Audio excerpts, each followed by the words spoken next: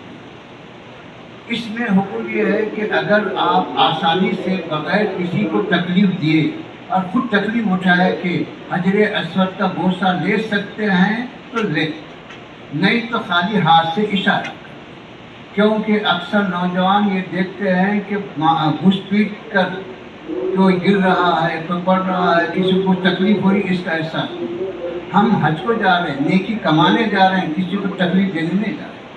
لہٰذا نہ خود تکلیف میں پڑو نہ دوسروں کو تکلیف دو۔ اگر آسانی سے کر سکتے ہیں تو ٹھیک ہے، نہیں تو خالی ہاتھ کا اشارہ۔ اسی طرح جب 7 چکر ہو جاتے ہیں آپ کے تو مقام ابراہیم میں 2 رکعت نماز پڑھنے کی فضیلت آئی۔ اگر اس مقام پر پڑھنا ممکن ہے لیکن رش اتنا رہتا ہے کہ پولیس والے بھی روکتے، دوسرے لوگ بھی روکتے، تو اگر نہیں پڑھ سکتے ہیں تو مسجد میں کہیں بھی پڑھو، آپ کی نماز ہو جاتی ہے۔ یہ مت سمجھو کہ مقام ابراہیم میں نہیں پڑھے تو نماز نہیں ہوئی، ایسا نہیں ہے، کسی بھی جگہ پڑھیں، پڑھ سکتے ہیں، کوئی حرج نہیں۔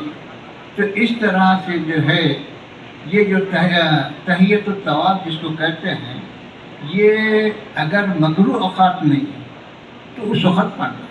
عام نمازوں میں جیسے نوافل پڑھتے ہیں اور دیگر چیزیں ادا کرتے ہیں، سنتیں وغیرہ، ان اوقات میں سورج نکلتے وقت، ڈوبتے وقت، زوال کے وقت نہیں پڑھنا، ٹھہر کے پہلے پڑھو۔ اگر زوال کا وقت ہے، ہم طواف کر چکے ہیں، بعض وقت فجر کی نماز سے پہلے بھی طواف کر لیں، کیونکہ وہاں فجر کی نماز جلدی ہوتی ہے، اور طواف کرتے اب اس کے بعد سورج نکلتے رہتا تو اس وقت نہیں پڑھنا، سورج جب مکمل نکل گیا اس کے بعد پڑھنا۔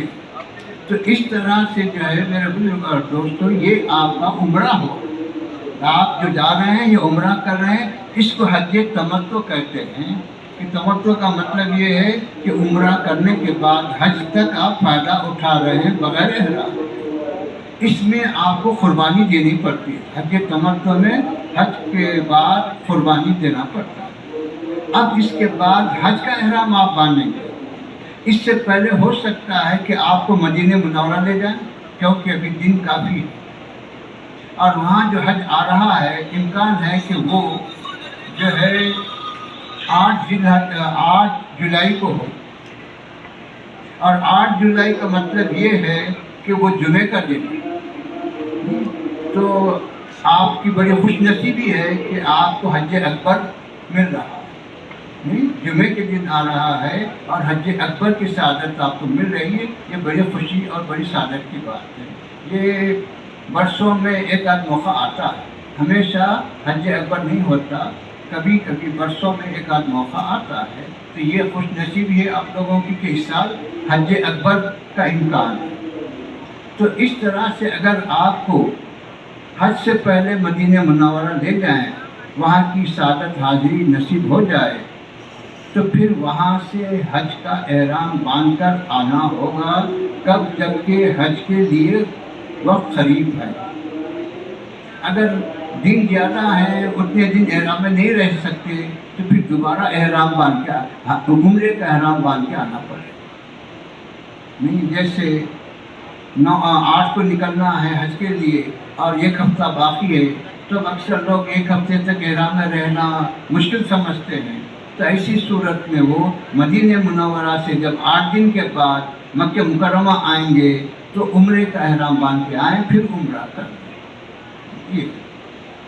اور اگر 1 آدھ دن 2 دن پہلے آ رہے ہیں تو حج کا احرام ہی باندھ لے کے آ جائیں، وہ اچھا ہے۔ نہیں